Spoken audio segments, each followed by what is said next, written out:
बिस्मिल्लाहिर्रहमानिर्रहीम। Third year, अस्सलाम वालेकुम। वालेकुम अस्सलाम मैम। वालेकुम अस्सलाम। बेटा कैसे हो आप वालेकुम सब लोग? अस्सलाम मैम। अल्हम्दुलिल्लाह सब ठीक है मैम। Okay, that's good. अच्छा, आप लोगों को स्क्रीन दिखाई दे रही है? Yes ma'am. Yes ma'am. Okay, एक बहुत इम्पोर्टेंट पॉइंट था जो एक बच्ची ने, आप ही लोगों की क्लास की स्टूडेंट है, आई थिंक तस्नीम राशिद। तस्नीम है क्लास में?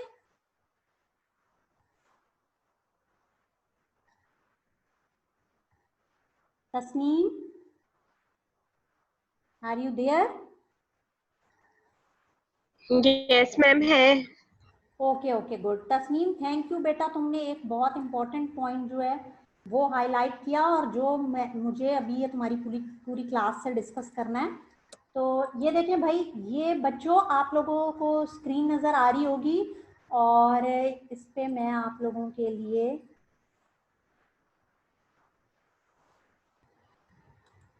ये देखें, ये वाला जो लास्ट स्टेटमेंट है ना, ये देखें आप लोग, इटेनरसेप्ट के बारे में है ये कि etanercept is given subcutaneously twice a week. अच्छा, ये लिपिनकॉट, बेटा आवाज आ रही है मेरी? जी मैम आ रही है। Yes ma'am. ओके ओके, अच्छा देखो, ये जो लास्ट स्टेटमेंट है ना, इसमें लिखा हुआ है कि etanercept is given subcutaneously twice a week, और ये लिपिनकॉट का ही स्टेटमेंट है।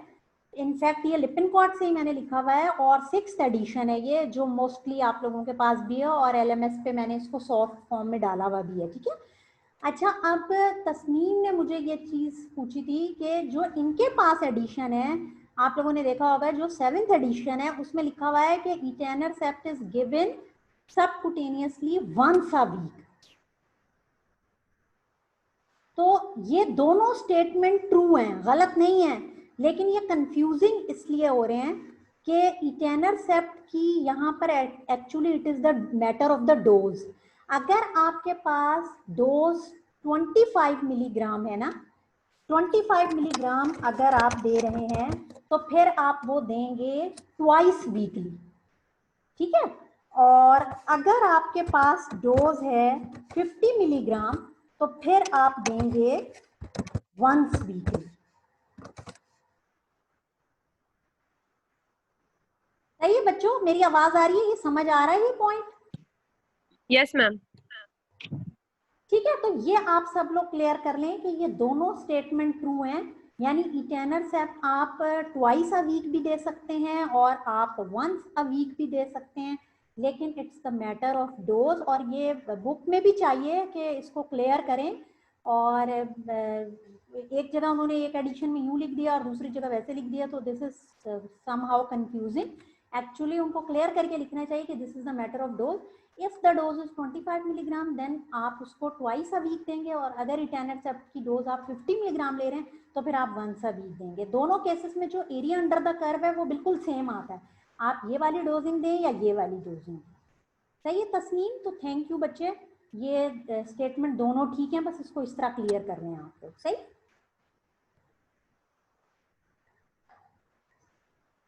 इज दैट क्लियर बच्चों? यस मैम यस समझ मैम। आ गई। ओके, अच्छा अब बेटा ये बताओ कि कोई क्वेश्चन है आप लोगों के पास? कोई क्वेश्चन आप लोगों ने पूछना हो?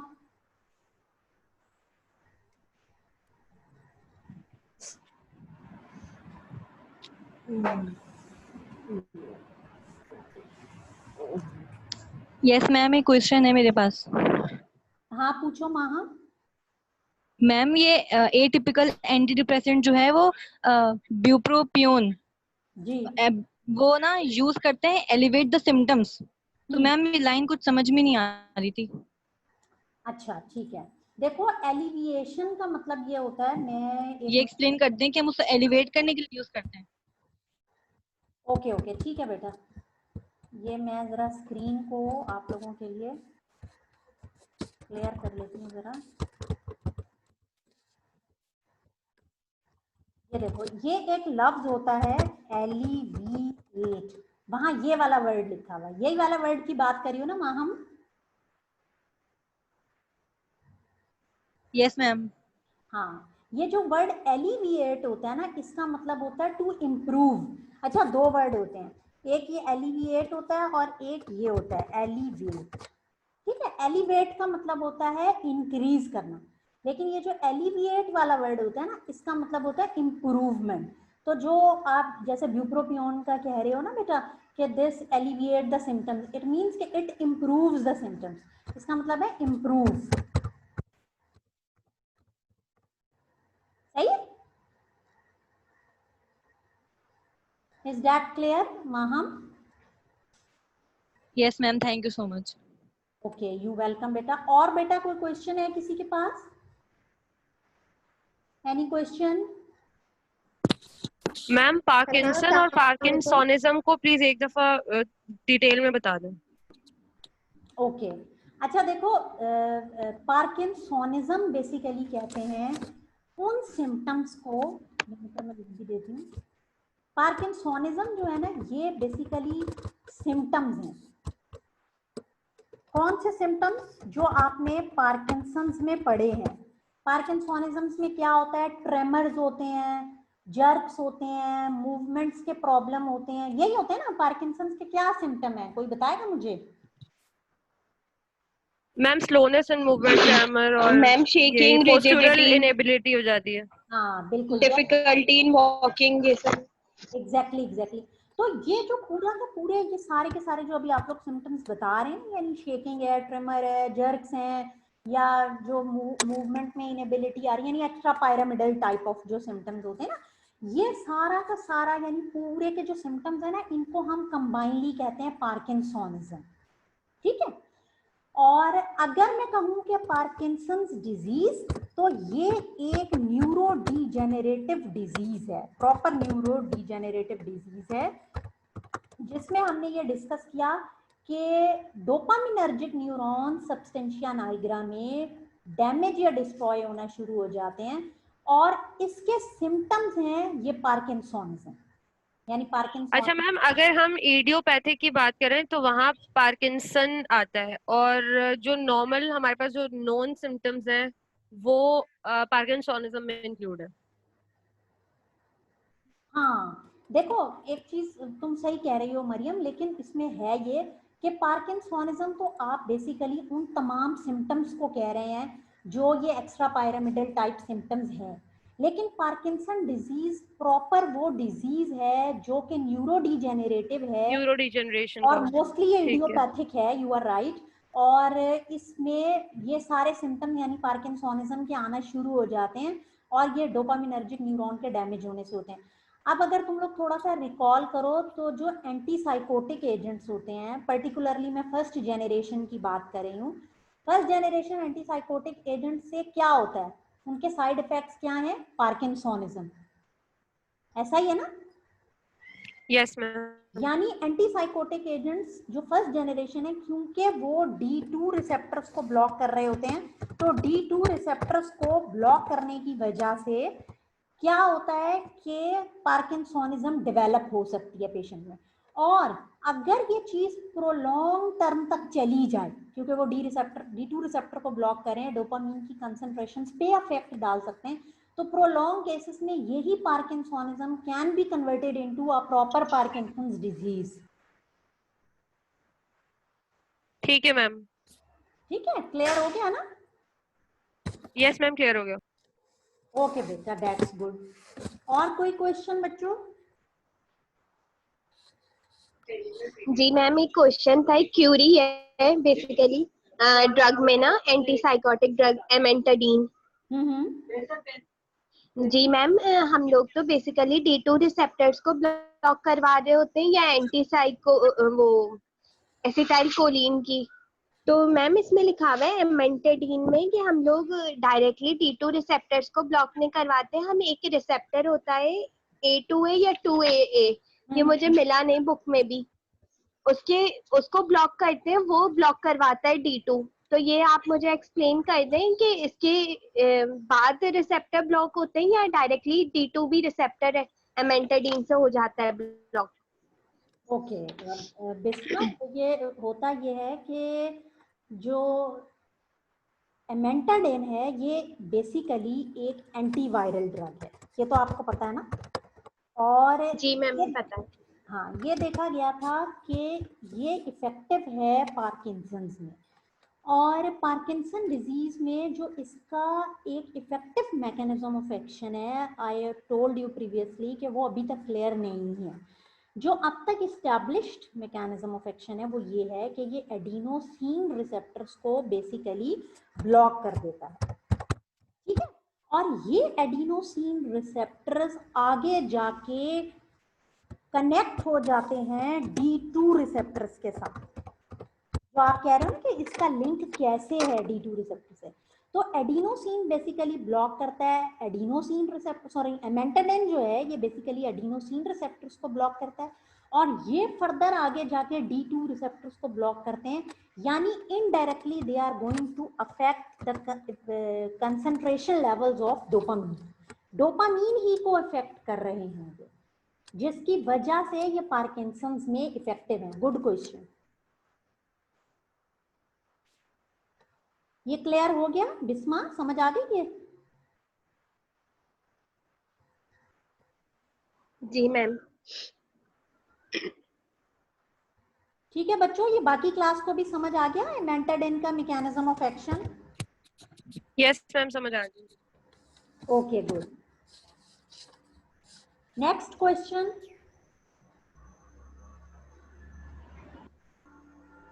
मैम मेरा एक क्वेश्चन है। मैम आपने जैसे बताया था कि जब हम लेवोडोपा देते हैं तो उसके साथ जो है कार्बिडोपा भी देते हैं ताकि उसकी पेरिफेरी के अंदर उसकी जो है मेटाबॉलिज्म वो कन्वर्जन ना हो।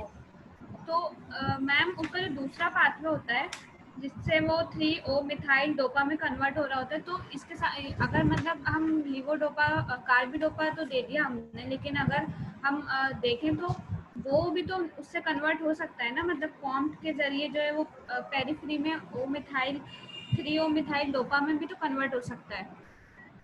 तो जैसे आपने बताया था साइनेमाइड के अंदर हम कार्बिडोपा और लीवोडोपा को देते हैं, तो हम अलग से जो है मतलब कॉम्ट इनहिबिटर देंगे या नहीं? देखो अगर ये चीज भी लेक्चर में डिस्कस हुई थी शाबाश, के देखो आप कॉम्ट इनहिबिटर्स को और जो आपके मोनोअमाइन ऑक्सीडेज इनहिबिटर्स होते हैं, ये मैं वही वाला टॉपिक निकाल भी रही हूँ आप लोगों के लिए, ये वाली बात करिए ना तुम, हम इनको एडजंक्ट थेरेपी के तौर पर देते हैं। और एडजंक्ट थेरेपी का रीजन यही होता है जो आप पूछ रहे हो ना, कि 3O मिथाइल डोपा में भी ये पेरिफेरी में कन्वर्ट हो जाता है, और ये आपके कॉम्ट इनहिबिटर्स हैं वो हम इसीलिए देते हैं। लेकिन जो हमारे पास फर्स्ट चॉइस ऑफ ड्रग होती है पार्किंसंस के केस में, वो हमेशा लीवोडोपा प्लस कार्बिडोपा का कॉम्बिनेशन ही होता है, अनटिल एंड अनलेस पेशेंट उस पर अगर प्रॉपर रिस्पॉन्ड ना करे तो एक और बात होती है। अदरवाइज हम कार्बिडोपा और लीवोडोपा यानी साइनेमेड का कॉम्बिनेशन देते हैं।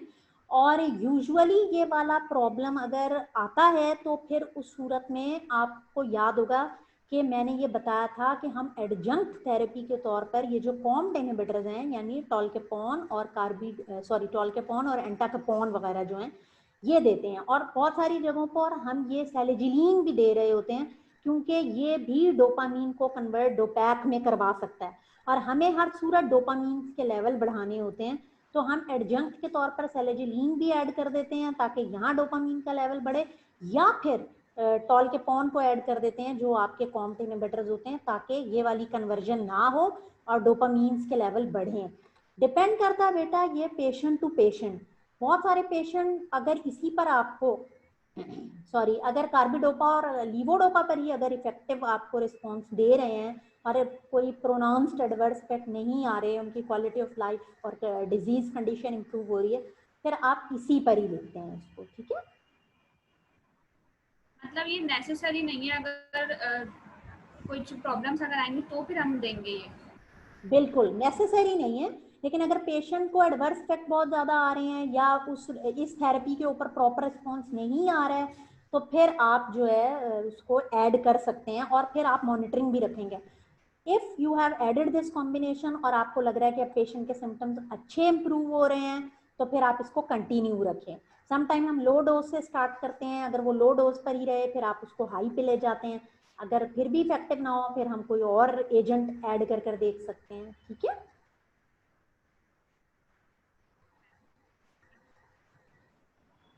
ये क्लियर हो गया बेटा? Yes ma'am. अच्छा, ये साद अली ने हैंड रेस किया बेटा, कोई प्रॉब्लम, कोई क्वेश्चन है? साद,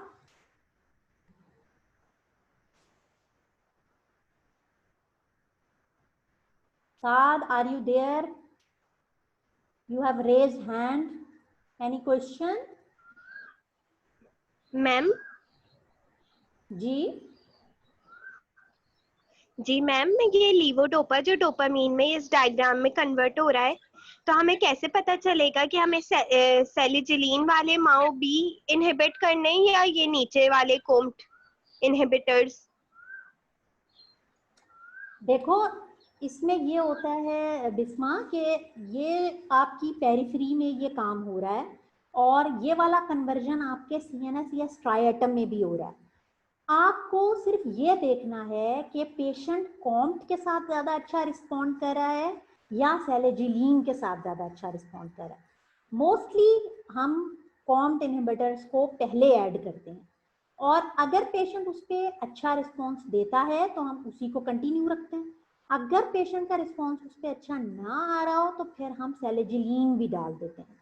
और इनसे पहले तो जो आपको याद होगा ना, ये देखो, ये इसकी क्लासिफिकेशन में ये वाली चीजें जो डोपामीन एगोनिस्ट की हमने बात की थी, ये हम ये वाले एजेंट्स ऐड करते हैं, डोपामीन एगोनिस्ट ये वाले, और ये पेशेंट इन पे भी बहुत अच्छा रिस्पॉन्ड कर रहा होता है। तो it depends upon the patient. आप देखें कि बहुत सारे पेशेंट किसी एक रेजिमेंट को अच्छा रिस्पॉन्ड करते हैं और दूसरे पेशेंट किसी दूसरे को अच्छा रिस्पॉन्ड करते हैं, ठीक है।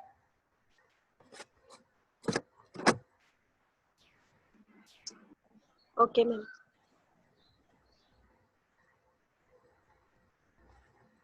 जी बच्चों, नेक्स्ट क्वेश्चन। मैम ये ईमान मैसेजेस कर रही हैं, आप एक दफा रीड कर लें, इनके पास 3 क्वेश्चन है। अच्छा, तो ईमान तुम यहाँ पे पूछ लो ना बेटा, मैं अभी आंसर कर दूंगी, आप पूछो क्या क्वेश्चन है। मैम क्वेश्चन ये है कि लीवोडोपा में हमारे पास टॉक्सिक मेटाबोलाइट कौन सा होता है? लीवोडोपा में टॉक्सिक मेटाबोलाइट? जी मैम। लीवोडोपा, देखो लीवोडोपा तो असल में डोपामीन ही है ना, उसका प्रीकर्सर है। तो ये आगे जाके डोपामीन जो है ये इसी तरह ही कन्वर्ट होता है 3-मेथॉक्सीटायरामीन में, या आप देखें ये डोपैक में कन्वर्ट हो जाता है। ऐसा कोई पर्टिकुलर इसमें टॉक्सिसिटी तो नहीं है, सिर्फ ये है कि आपके डोपामीन के लेवल जो है ना वो जरूर कम हो जाएंगे। अब देखें यहाँ पर ये एल डोपा 3 ओ मिथाइल डोपा में कन्वर्ट हो रहा है, या ये कन्वर्ट हो सकता है आगे जाके 3-मेथॉक्सीटायरामीन में, और टायरामीन से ही ये सब बन रहे होते हैं, और या फिर ये यहाँ डोपैक में कन्वर्ट हो सकता है। यही इसके मेटाबोलाइट्स हैं जिनमें ये कन्वर्ट होता है।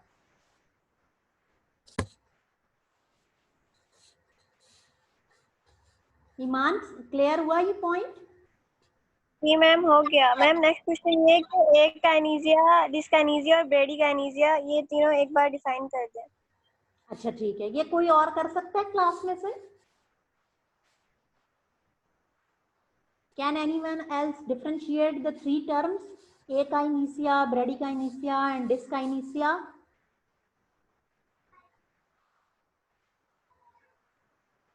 कोई भी नहीं?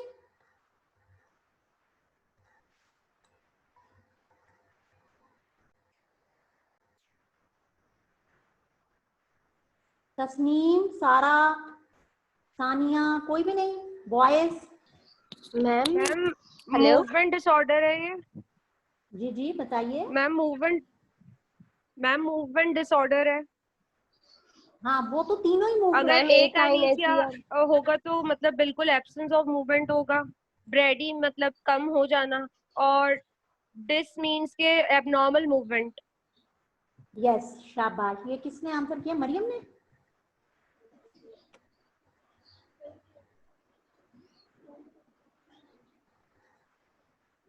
Yes ma'am. हाँ, बिल्कुल सही बताया बेटा आपने, दैट्स वेरी गुड। ईमान बेटा तुम भी सुन लो और बाकी क्लास भी। ए का मतलब होता है विदाउट, ए काइनेसिया का मतलब है विदाउट मूवमेंट, हाँ, यानी मूवमेंट हो ही नहीं पा रही। और ब्रेडी का मतलब होता है कि मूवमेंट स्लो हो गई है। और डिसकाइनेसिया का मतलब होता है कि एबनॉर्मल मूवमेंट हो रही है, यानी एबनॉर्मल हो गई है वो चीज ना, नॉर्मल से हट गई है। एक चीज एब्सेंस है, एक चीज स्लोनेस है, और एक चीज आउट ऑफ ऑर्डर होती है, एब्रप्ट हो गई है। तो मूवमेंट एब्रप्ट हो गई है, प्रॉपर नहीं है। जैसा कि इस फिगर में भी मैं आपको दिखा सकती हूँ कि आप ये देखें, शुरू में मैंने पिक्चर्स डाली थी, ये देखें पार्किंसंस की, ये एक बहुत ओल्ड किस्म की पेंटिंग है। और आप देखें कि पार्किंसंस के पेशेंट जो है उनका पोस्चर, उनकी मूवमेंट, उनमें स्लोनेस भी हो जाती है, और इवन वो एबनॉर्मल भी नज़र आते हैं, और सम टाइम उनकी प्रॉपर मूवमेंट भी प्रॉब्लम होती है। एडवांस्ड स्टेजेस में वो प्रॉपर मूव भी नहीं कर पाते हैं। सही है ईमान, समझ आ गया बच्चे? जी मैम आ गया समझ में। मैम नेक्स्ट क्वेश्चन ये है कि हमारे पास जो पार्किंसन डिजीज है ये मैन में क्यों कॉमन है, वुमेन में लेस कॉमन है और मैन में ज्यादा कॉमन है, जैसे क्यों है? ये बेटा जेनेटिक रीजन है, जेनेटिकली ऐसा है कि ये डिजीज मैन में ज्यादा कॉमन है, और यूजुअली उनके जो डोपामीन के लेवल्स हैं वो ज्यादा अफेक्ट होते हैं। फीमेल में यूजुअली ये चीज कम है। तो मैम क्या ये वाई क्रोमोसोम इसके लिए जो है वो माना जाता है कि जो है बेसिक इसका कॉज है? हाँ पॉसिबिलिटी है, बिल्कुल पॉसिबिलिटी है, ये जेनेटिक रीजन ही है इसका। ठीक है, लेकिन मैम बोला तो ये जाता है कि कैरियर हमेशा एक्स होता है। कैरियर तो हमेशा एक्स होता है, लेकिन इस तरह के डिसऑर्डर्स जो यूजुअली मेल में कॉमन होते हैं, और अगर जेनेटिक प्रॉब्लम वो वाई की वजह से तो वो होंगे। वाई से ही एसोसिएटेड होते हैं, वो तो एक्स से नहीं हो सकते बेटा। ठीक है मैम। मैम नेक्स्ट क्वेश्चन ये है कि जो हमारे पास कार्बिडोपामीन है जो वो लेफ्ट रह जाती है और लीवोडोपामीन आगे चली जाती है, तो फिर वो क्या हमारे सिस्टम के अंदर रहती है? वो ब्रेन में चली जाती है ना, सीएनएस में चली जाती है। कार्बिडोपामीन भी ब्रेन में चली जाती है, ब्रेन में चली जाती है, फिर फंक्शन क्या करती है आगे? ब्रेन में जाहिर सी बात है कि ब्रेन में वो पार्किंसंस को ट्रीट करेगी ना, डोपामीन के लेवल्स को बढ़ाएगी। मैं तुमको दिखाता सिम्टम्स को कंट्रोल करेगी। कार्बिडोपामीन मैम हूँ, ये देखो लीवोडोपा और कार्बिडोपा वाला मैंने एक मैकेनिज्म, ये वाला, हाँ ये आ गई वो डायग्राम, नजर आ रही है बेटा स्क्रीन? जी मैम आ रही है नजर। ओके अच्छा, ये देखो ईमान, इस वाली फिगर में तुम देखो कि लीवोडोपा जो आप बात करी हो ना, कार्बिडोपा ने इसको ब्लॉक किया, कार्बिडोपा यहाँ पेरीफ्री में ही रह गई। लीवोडोपा मूव कर गया सीएनएस में, और सीएनएस में वो जाके डोपामीन में कन्वर्ट हो जाएगा। और जाहिर है कि आपको सीएनएस में डोपामीन का लेवल ही तो बढ़ाना है। पार्किंसन में क्या हो रहा है, पार्किंसन में डोपामीन के लेवल कम हो रहे हैं। मैम ये असल में ये पूछ रही थी कि कार्बिडोपा, शायद इनको लगा कि कार्बिडोपा ब्रेन में जाता है, तो ये पूछ रही थी कार्बिडोपा ब्रेन में जाने के बाद क्या करेगा। तो ईमान कार्बिडोपा ब्रेन में जाता ही नहीं है, वो पेरिफ्री में ही रहता है। तो हाँ वो पेरीफ्री में रह के क्या कर रहा है, वो तो हमारे पास एक्स्ट्रा हो गया ना, नहीं, ये हमें इसकी देखो जरूरत नहीं। ईमान, आई आंसर यू, ये देखो ये कार्बिडोपा, ये पेरिफ्री है ना, स्क्रीन नजर आ रही है ना, ये यहीं पर ही रह जाएगा, और उसके बाद ये आपकी बॉडी से एलिमिनेट हो जाएगा। आपकी बॉडी से ये जो यूरिन के जरिए आपकी बॉडी से एलिमिनेट हो जाएगा। इसने अपना काम कर दिया, और इसका काम क्या था कि लीवोडोपा को सीएनएस में पहुंचाना। अदरवाइज लीवोडोपा यहीं कन्वर्ट हो जाएगा डोपामीन में, तो इसने उसकी कन्वर्जन को प्रिवेंट किया और उसको सीएनएस में बाहिफाजत पहुंचा दिया। ये उसका बॉडी गार्ड था, और खुद अब ये वहां से चला गया। तो मैम इसके कोई साइड इफेक्ट्स नहीं होंगे, एडवर्स इफेक्ट कुछ भी? नहीं देखो, इसके एज सच कोई इस तरह के एडवर्स इफेक्ट इसलिए नहीं है कि इसका कोई थेराप्यूटिक इफेक्ट तो नहीं आ रहा ना। इसने तो सिर्फ लीवोडोपा, इस एंजाइम का इनहिबिटर है ये, डोपा डी कार्बोक्सिलेज जो यहाँ मौजूद है, जो लीवोडोपा को डोपामीन में पेरीफ्री में कन्वर्ट करता है ना, ये उस कन्वर्जन को रोक रहा है, और उसके बाद बॉडी से एक्सक्रीट आउट हो जाता है। तो जाहिर है कि जब इस एंजाइम को रोक रहा है तो साइड इफेक्ट क्या आएगा, यही आएगा कि लीवोडोपा डोपामीन में कन्वर्ट नहीं होगा, और लीवोडोपा ब्रेन में चला जाएगा। लीवोडोपा ब्लड ब्रेन बैरियर को क्रॉस कर लेगा, कार्बिडोपा ब्लड ब्रेन बैरियर को क्रॉस नहीं करता, ये आपकी बॉडी से एलिमिनेट हो जाएगा। और क्या मैम? ओके बेटा, और कोई क्वेश्चन?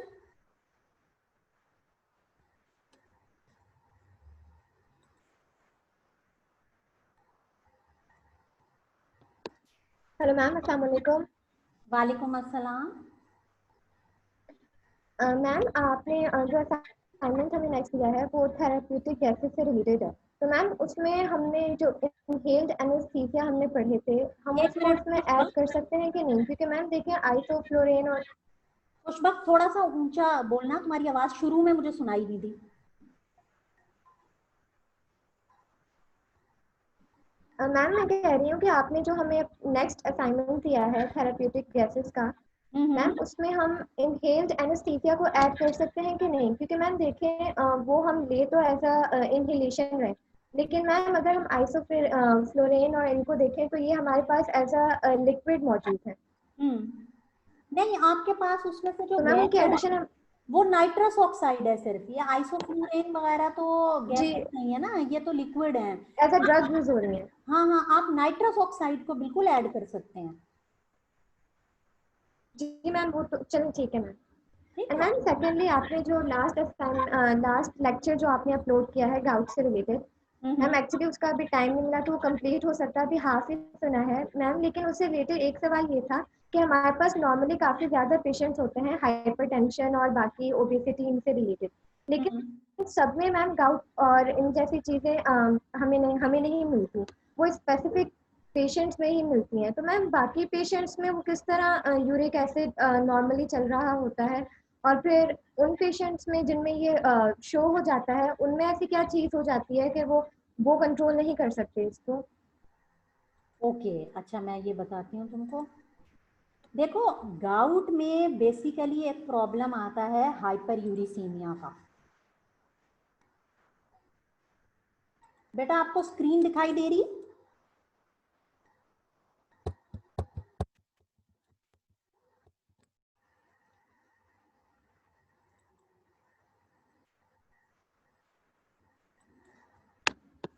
मैम अभी सिर्फ शेयरिंग का आ रहा है लेकिन शो नहीं हुई। एक मिनट, मैं वो गाउट वाला ही टॉपिक यहाँ डाल रही हूँ।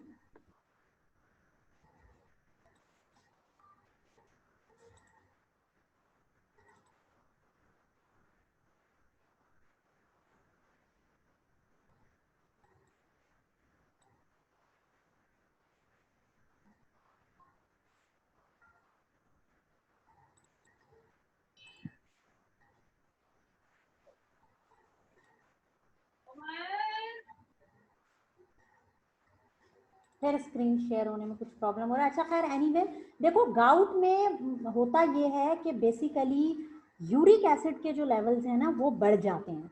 हाइपर यूरिसीमिया उसका एक मेन कॉज है। और जो नॉर्मल तुम बात कर रही हो ना बेटा खुशबख्त इसकी, के बाकी नॉर्मल पेशेंट्स में ऐसा क्यों नहीं होता?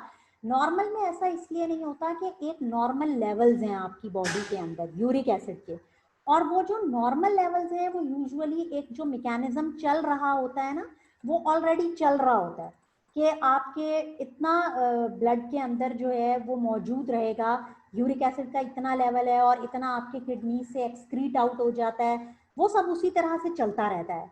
लेकिन जो गाउट के पेशेंट्स होते हैं वहाँ दो मसले आ सकते हैं, जो मैंने उस लेक्चर में भी डाला है कि या तो यूरिक एसिड की सिंथेसिस बहुत ज़्यादा हो रही है, फॉर एग्जांपल कोई जेनेटिक रीज़न हो सकता है, या फॉर एग्जांपल वो इंडिविजुअल्स जो हैं वो प्यूरिन वाली डाइट्स जो हैं वो बहुत ज़्यादा यूज़ करते हैं।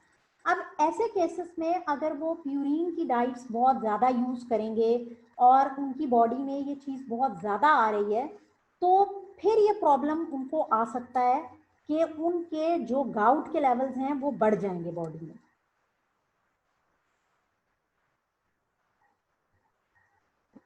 अब देखो स्क्रीन नजर आ रही है? Yes ma'am, yes ma'am.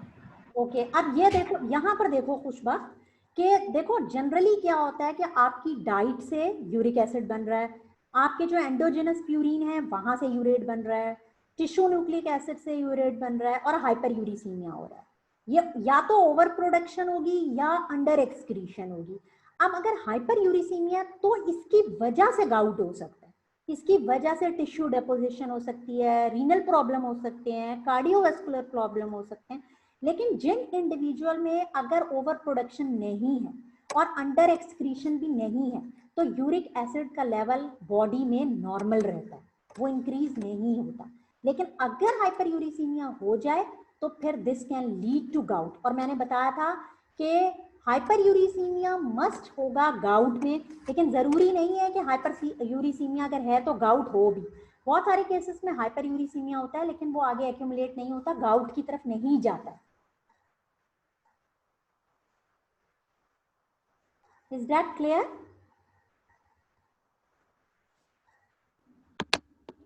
Ma'am अगर हाइपर यूरिसीमिया होगा तो यूरिक एसिड की एक्यूमुलेशन तो फिर किडनी में भी होगी, यानी कि गाउट के पेशेंट्स में किडनी के प्रॉब्लम भी कॉमन होंगे। हाँ कॉमन होते हैं, आप देखिए कि गाउट के पेशेंट में तो बड़े कॉमन होते हैं किडनी के प्रॉब्लम।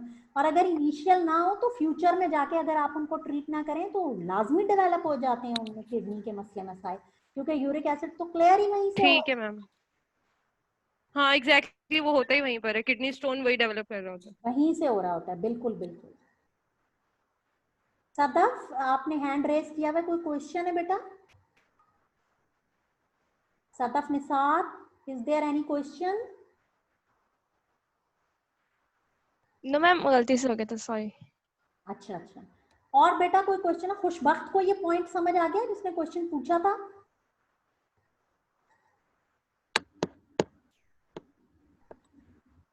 जी मैम आ गया मैम, एक्चुअली नेट का प्रॉब्लम है तो माइक ऑन ऑफ।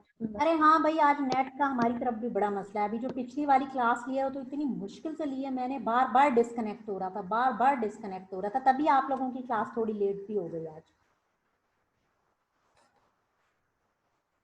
बेटा कोई बात नहीं मैम। और कोई क्वेश्चन है? Is there any question? No ma'am.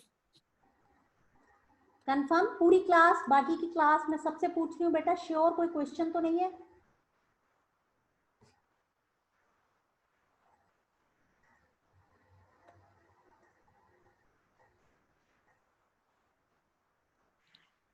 No ma'am. Okay अच्छा, मैं आप लोगों को कल के क्विज के हवाले से बता दूं कि बेटा कल जो आप जी। लोगों का क्विज होगा वो 2 क्विज होंगे, क्योंकि आपको पता है कि लास्ट टाइम हमारा क्विज रह गया था। तो जो एंटी साइकोटिक का क्विज होगा उसमें एमसीक्यूज होंगे और एक ऐसे टाइप क्वेश्चन भी होगा जो आपको टाइप करके आंसर देना होगा।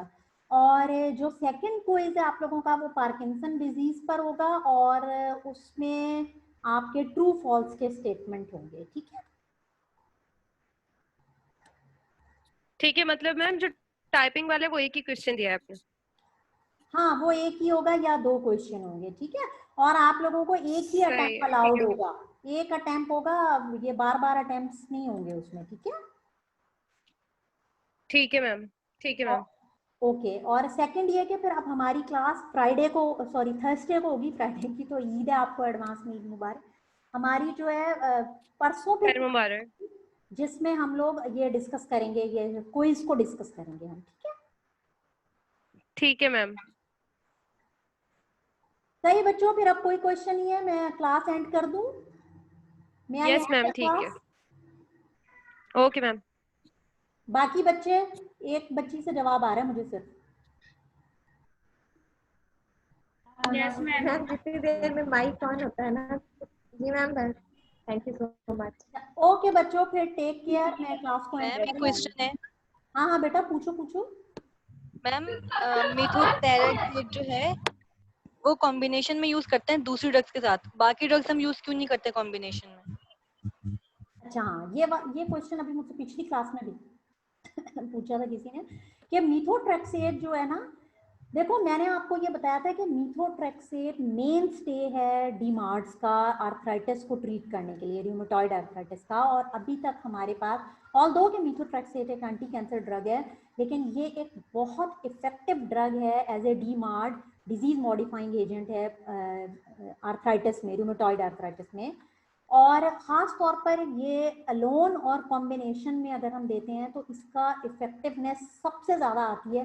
And that is the reason कि हम इसको बाकी ड्रग्स के साथ भी कॉम्बिनेशन में यूज़ करते हैं, अलोन भी और कॉम्बिनेशन भी, क्योंकि सबसे इफेक्टिव रिजल्ट यही देती है डीमार्ट्स के केसेस। और ये मैंने जब स्टार्ट किया था ना मीथोट्रेक्सेट का, तो मैंने पहला जुमला वहीं यही लिखा था कि this is the mainstay as a DMARD for the treatment of rheumatoid arthritis and psoriatic arthritis. ठीक है माहम, क्लियर हो गया बेटा बच्चों? Yes ma'am. ओके, फिर अब मैं क्लास को एंड करूं, और कोई क्वेश्चन तो नहीं है किसी के पास? No ma'am. ओके, फिर मैं क्लास एंड कर रही हूँ बेटा, आप लोग अपना ख्याल रखिएगा। Take care and thank you for your presence. अल्लाह हाफिज बच्चों। अल्लाह हाफिज मैम। अल्लाह हाफिज बेटा।